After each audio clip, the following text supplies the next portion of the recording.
Abrimos, señoras y señores, la mesa de En Perspectiva en este martes 19 de diciembre de 2017. Hoy mirando hacia afuera, hoy mesa internacional. Para eso nos acompañan María Lorente, de la agencia France Press, a quien hace tiempo no veíamos por acá. ¿Cómo te va, María? Bien, gracias por tenerme. Más cerca del micrófono, mejor. Sí. Gustavo Calvo, ¿cómo te va? Buenos días, Emiliano, muchas gracias por la invitación otra vez. Una sorpresa, Rafael Mandresi sentado a mi derecha frente al micrófono. Buen día, Rafael. Buenos días para todos. Recién llegado, ¿no? Sí, hace poquísimos días. Me trajeron engañado, eso sí. ¿Por qué? Me dijeron que era verano. Era. Por eso. Empieza la semana que viene. Sí, con el calendario estamos de acuerdo. Coordinaste mal el pasaje. Pero Ver tu costumbre. Es una de tus dos venidas anuales a Uruguay, ¿no? Exactamente. Esta, la de diciembre, Exacto. las fiestas, verano, etc. Bueno, y como Rafael se vino para acá, mandamos a Leo para allá. Leo Harari está en París en este momento. Buen día, Leo. Sí, buenos días. No estoy exactamente en París, estoy en la ciudad medieval de Provence, a 86 kilómetros de París. Mirá, Rafael quedó encantado con ese dato. ¿Por qué? Porque es un lugar extraordinario. ¿También fuiste engañado con el tiempo? Acá hay 3, 4 grados. En este momento hay un poco de cielo azul, pero hemos tenido lluvia, aguanieve. Pero tengo la suerte de estar en una casa pegada a la muralla de la ciudad medieval. Es un lugar magnífico. Después les muestro un poquito del video si quieren. Sería una buena idea. Y en otro día, en otro momento, en todo caso, también sería bueno que nos contaras algo más sobre ese sitio y tus experiencias allí. Pero ahora vamos al primero de los temas de nuestra agenda.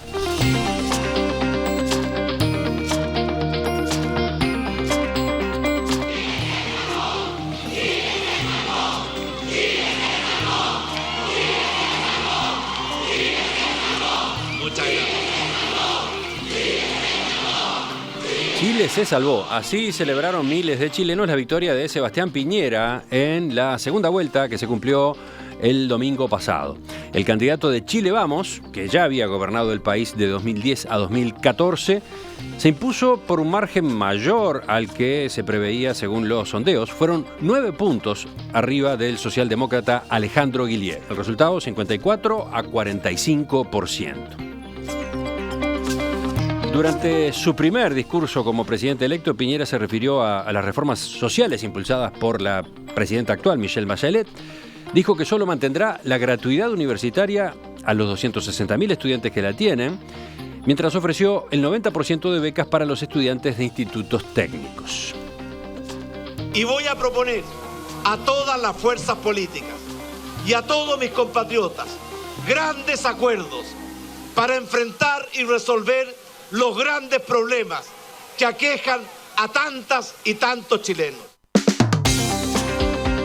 Guillier también habló esa noche, y bien comenzaron a conocerse los resultados, reconoció la derrota y un poco más tarde admitió que los poco más de 3 millones de votos que recibió no lo habían dejado contento. Han sido decepcionantes, esperábamos mucho más, comentó, mientras puntualizaba: hay que ser respetuosos de la voluntad popular.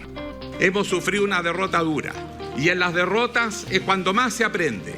Tenemos que levantar nuestro ánimo y salir a defender las reformas en las que creemos. ¿Cómo ven este nuevo escenario político en Chile? Bueno, a modo de apunte, las encuestas se equivocaron 2 veces.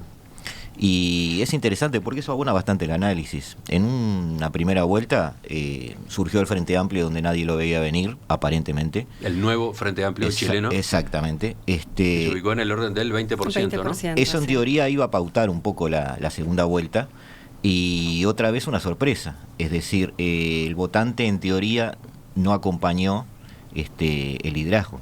No había tantas encuestas ahora, ¿no? No, había menos encuestas, pero se esperaba una paridad mayor y ahí encontramos, a mi juicio, después lo profundizamos, lo que pasa también en otras partes del mundo. Veo una diferencia entre lo que proponen los candidatos y las razones por las que vota la gente, que a veces no coinciden. A veces se está hablando mucho de un giro a la derecha y yo no creo que 1.500.000 chilenos se hayan acostado un jueves socialistas y se hayan despertado un lunes leyendo La riqueza de las naciones.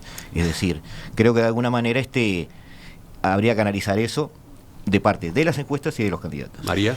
En Chile me parece dos cosas que llaman la atención. Primero, ese Chile se salvó, que es, ¿se salvó de qué, no? Digamos, el gobierno de Bachelet, es interesante cómo visto desde afuera el gobierno de Bachelet es visto de una manera por toda la comunidad internacional y lo que pasaba dentro de Chile. ¿En qué sentido? A ver, ¿en qué sentido la diferencia? Porque afuera veíamos una mujer progresista que hizo muchas reformas, o sea, sacó adelante muchas reformas durante su gobierno, y muchas muy difíciles, una sociedad que es bastante conservadora. Entonces, tenía como, bueno, de gran parte de la comunidad internacional mucha admiración. Y de repente lo que ves dentro de Chile es que se vota más con el bolsillo, ¿no? Los chilenos, me parece que no se puede analizar a como estos fenómenos como de así masivos, claro, porque me parece que los chilenos son distintos de alguna manera, distintos a otros países de América Latina. Y me parece que la economía es muy importante. Si bien no estamos en una economía, o sea, hubo crecimiento, no fue tan malo, pero bueno, lo que se ve es que los chilenos preferían, digamos, el camino seguro, hicieron el voto seguro, y Piñera les daba seguridad, que no les daba Guillén. Rafael. Sí, María decía ¿por qué votan los chilenos por el bolsillo? Y también Gustavo hablaba de por qué votan. Yo lo primero que es ¿por qué no votan? Porque volvió a haber la mitad de los habilitados para votar que no fue. Es decir, para mí ese sigue siendo... Para nosotros ese dato es muy impresionante, ¿no? Claro, también es cierto que acá tenemos voto obligatorio, ¿no? Exacto, ahí hay una diferencia importante y siempre estará la duda de saber qué pasaría en Uruguay si el voto no fuera obligatorio. Pero hay otros lugares donde el voto no es obligatorio y sin embargo la participación sigue siendo mayor. Es decir, el caso chileno, en las proporciones en las cuales la gente se abstiene, no tiene grandes diferencias de lo que pasa, por ejemplo, en Estados Unidos o lo que pasó en Francia. Sin embargo, votó más gente de la que se preveía. Sí. O sea, y eso fue se contradijo lo que todo el mundo pensaba también. Y además, abonando lo que tú dijiste, dentro de ese universo que vemos poco que ha votado, en la segunda vuelta no se borró gente, es decir, votó más gente. Sí, movilizó más la segunda que la primera. Sí, exacto. Es interesante. Lo cual sí, por supuesto que es un dato interesante, pero aún así la masa de los no votantes es muy impresionante, es decir, es relevante. En términos gruesos es la mitad. Pero siempre hubo una gran abstención en Chile. Eso es increíble que en un país que hubo tantos años también de dictadura, después en las votaciones siempre hay gran abstención. Sí, no sé si es tan sorprendente en realidad esa relación, porque no sé, yo vi cosas muy terroríficas, es decir, yo vi fotos de gente con un busto de Pinochet. Sí, ¿okay? Sí. O sea que eso ya, y con uno de los candidatos que apoyó a Piñera, señor Kast, sí, que es infrecuentable, ¿no? Sí. Por lo menos para mí. Ahora, en otros, yo estuve en Chile 15 días en el mes de noviembre. Y lo que notaba en la gente con la que yo estaba, que no es representativa de la población chilena en su conjunto, por supuesto, era precisamente algo que puede tener que ver con el tema de la abstención. Es decir, no va a cambiar absolutamente nada. El gobierno... El país. Que el país no va a cambiar. Que el país no va a cambiar, gane quien gane. Que el gobierno de Bachelet es una izquierda de cotillón, y que en definitiva ya es una especie de telenovela donde las cosas están demasiado repetidas, porque Bachelet Piñera, quién sabe hasta cuándo, porque como son periodos de 4 años y la gente yo por eso desconfío mucho de esos giros a la derecha, esos giros a la izquierda. Las ideologías se han atenuado en algunos lugares del mundo. Es decir, la política económica de Bachelet, más allá de esas reformas laborales, sociales, educativas, que más o menos son puntuales y las podemos mencionar, ha seguido una continuidad en Chile.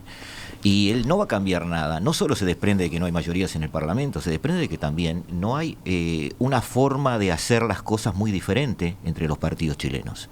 Vamos a Leo Harari, que lo tenemos lejos y abandonado. No, estoy siguiendo el debate con mucho interés porque me parece que son todos elementos de análisis que vale la pena tener en cuenta. A mí me marcaron varias cosas. Uno es la abstención, como decía Rafael, Pero también el hecho de que en el Parlamento va a tener que hacer coaliciones, entre las cuales, si logra hacer o si quiere hacer una coalición con Katz, es decir, con la derecha pinochetista, entonces sí estamos frente a una radicalización hacia el conservadurismo, cosa que probablemente no le sea necesaria y no se llega a tanto, pero estamos en un momento en que todavía no está todo jugado. Es posible, como también se dijo en la mesa, de que las cosas no cambien demasiado. Ahora, ¿qué es lo que me deja a mí reflexionando esto? Es la crisis global de la socialdemocracia, la incapacidad de los movimientos progresistas de cumplir con sus promesas de reforma social de manera suficiente como para crear entusiasmo en las masas, en los electores, en donde siempre son buenos gobiernos en los ciclos positivos, cuidan más bien el modelo económico que los intereses populares en los momentos negativos. Y eso está pasando en todas partes, sin excepción. Lo estamos viendo en Europa, lo vemos de una manera singular, pero también en Estados Unidos, y lo vemos al lado de casa, alrededor de casa y quizás en casa. La socialdemocracia, como dijo el candidato que perdía, ¿no? Tiene la oportunidad ahora de aprender de las derrotas. Otra observación también que me parece interesante es que el llamado Frente Amplio chileno, a diferencia del Frente Amplio uruguayo, no llamó de ninguna manera a ningún tipo de unidad. La primera declaración que dijeron es: gane quien gane, vamos a seguir en la oposición. Si no ganamos nosotros, vamos a estar en la oposición. Eso es lo que yo leí. Con lo cual impidieron una aproximación de votos que dudaban y me parece que favorecieron a Piñera. ¿Qué decía Gustavo? Que eso es lo que yo leí en algunos foros chilenos, porque en esta elección me pareció muy interesante analizar, como decía Rafael, los que no votan, pero además me pareció interesante analizar quiénes perdieron. Anotando a lo de María, no perdió Bachelet, perdió Chillet. Yo creo que hoy en Chile eso es bastante claro. De todas formas, Bachelet había llevado a mal término algún tipo de reforma que intentó hacer, pero en líneas generales los chilenos también tienen el criterio de que Bachelet fue progresista y que algunas reformas son muy valoradas. Ahora, el tema es el Frente Amplio. El Frente Amplio, en la línea de sus dirigentes, violentamente se volcaron en contra de Piñera, pero el votante del Frente Amplio creció diferenciándose de la nueva mayoría, creció en contraposición a la coalición de Bachelet, creció diciendo no estamos de acuerdo con esto. Entonces, llegado el momento, que es lo que pasa con las segundas vueltas a veces en muchos países, es muy difícil en 60 días cambiar el discurso. Y lo interesante también va a ser esos diputados y esos senadores electos por el Frente Amplio, cuál va a ser su conducta en los proyectos de ley que se presenten, porque sus votantes han dicho que no son anti-Piñera, aunque no son de derecha, por supuesto.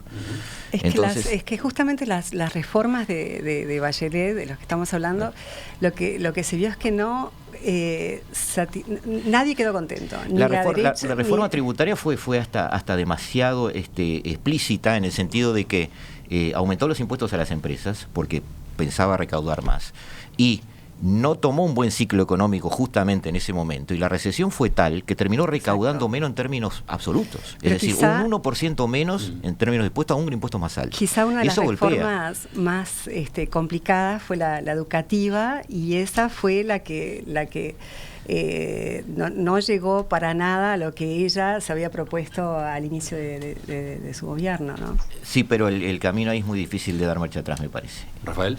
Sí, yo quería subrayar una cosa que decía Leo que me parece fundamental, y es el de la crisis de la socialdemocracia, precisamente. Siempre y cuando se le pueda llamar socialdemocracia a lo que en Sudamérica se llama progresismo. Sí, eso son cosas muy complicadas. Porque la socialdemocracia en sentido estricto supone la representación política del movimiento sindical. Sí. Digamos, en sentido estricto es eso. Pero en fin, digamos, estas especies de centro-izquierda que efectivamente están en crisis muy profunda, por lo menos en el caso de Europa es muy notorio, es un campo de ruinas. Y probablemente yo creo que allí se pueda también focalizar en el caso de Chile un proceso relativamente parecido, en el sentido de que hay desde mi punto de vista, una derrota sociológica. Es decir, la socialdemocracia no le habla más, si es que alguna vez lo hizo, a las clases populares.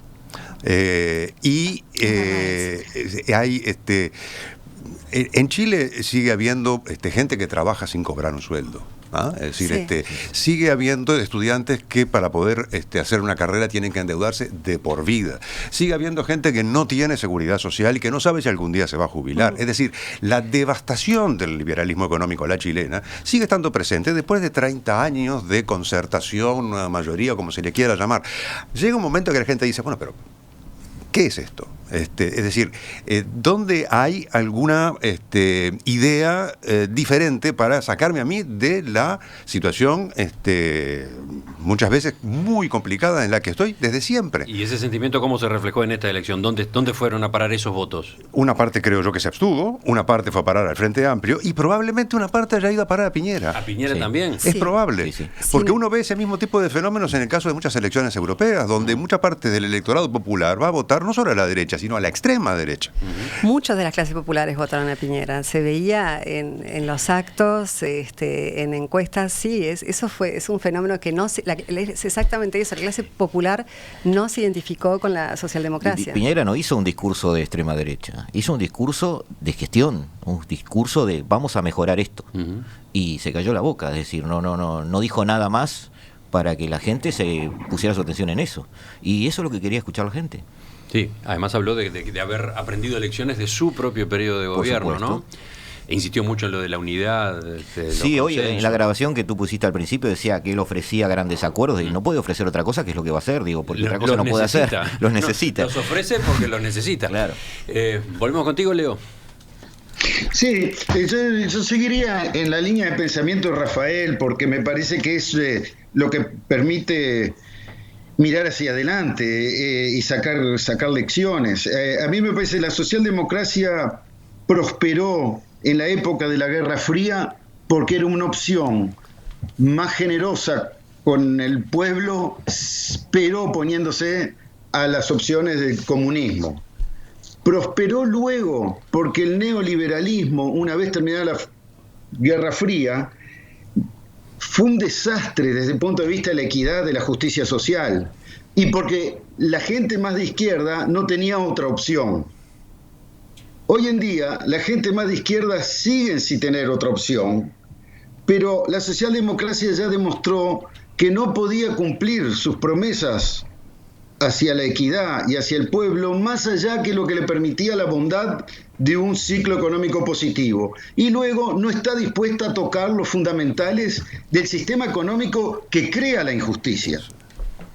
Y entonces está en estos momentos en una línea muy finita en la que depende de la capacidad de seducción de sus dirigentes, que cada vez es menor, de sostener banderas éticas que muchas veces están agujereadas, y se le va acortando el espacio.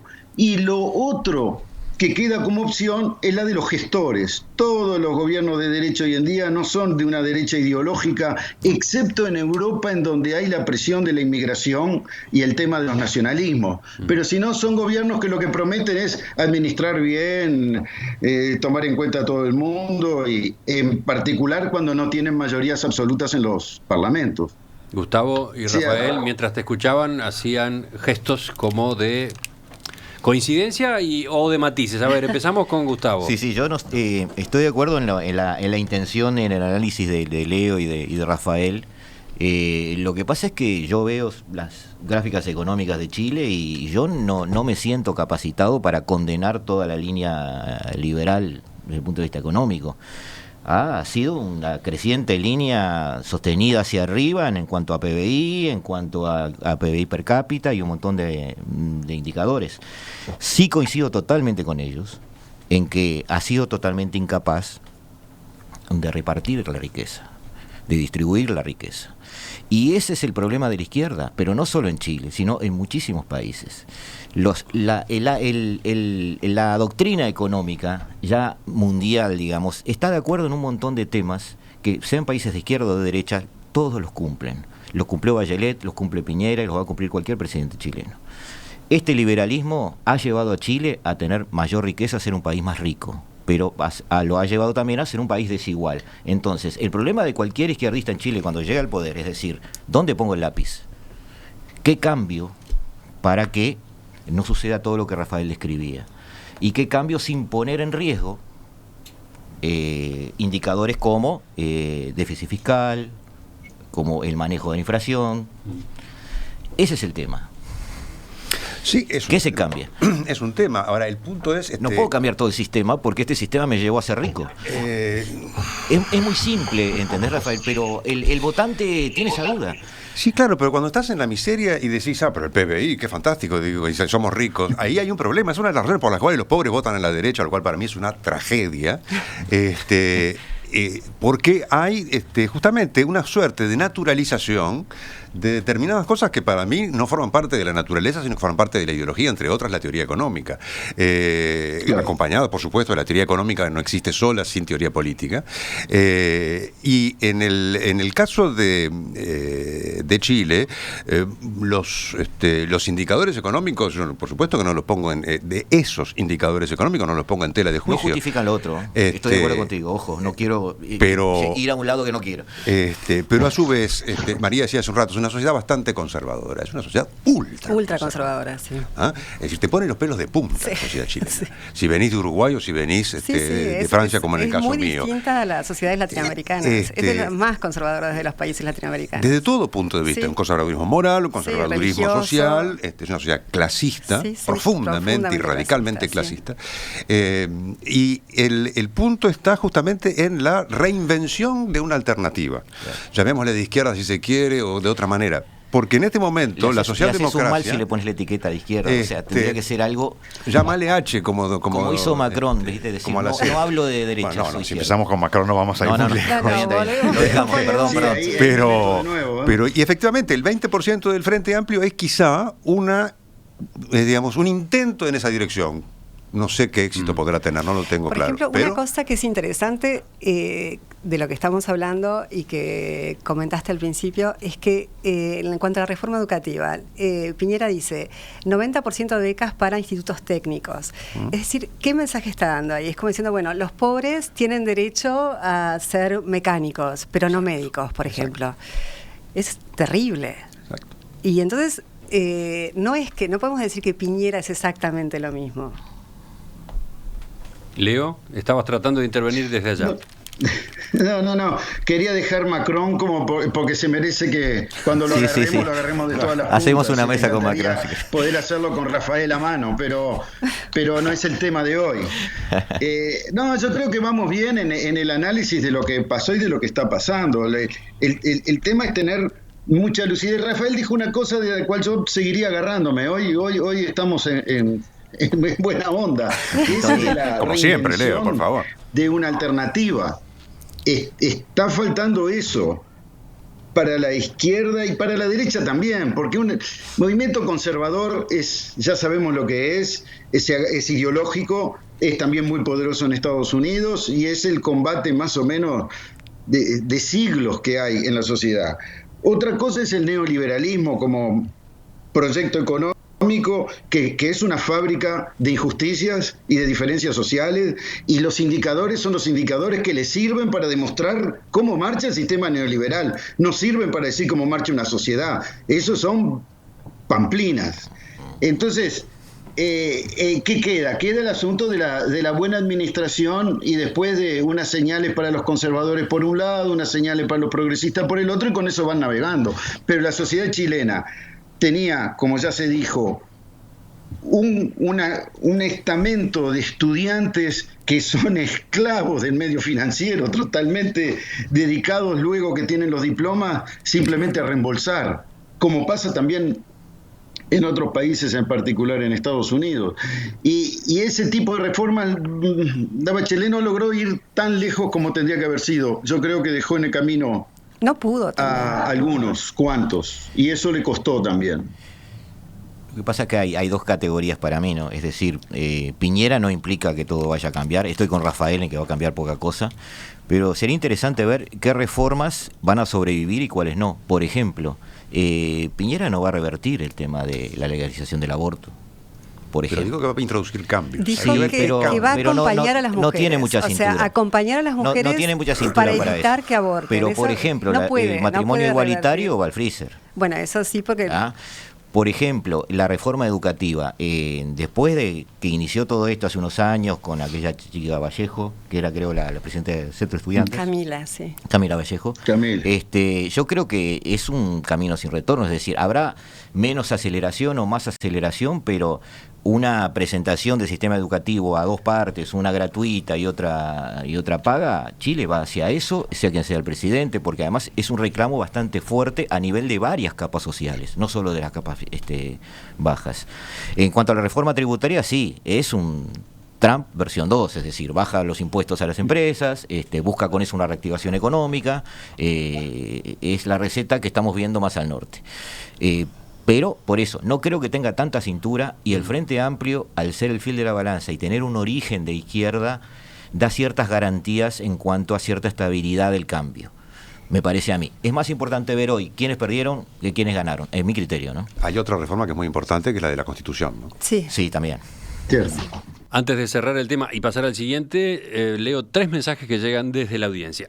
El primero de Pancho, que dice que nuestro compatriota Claudio Zapelli, residente en Chile, ha estudiado el tema de la distribución vía cohortes y ha demostrado que en las nuevas generaciones la distribución del ingreso es más igualitaria.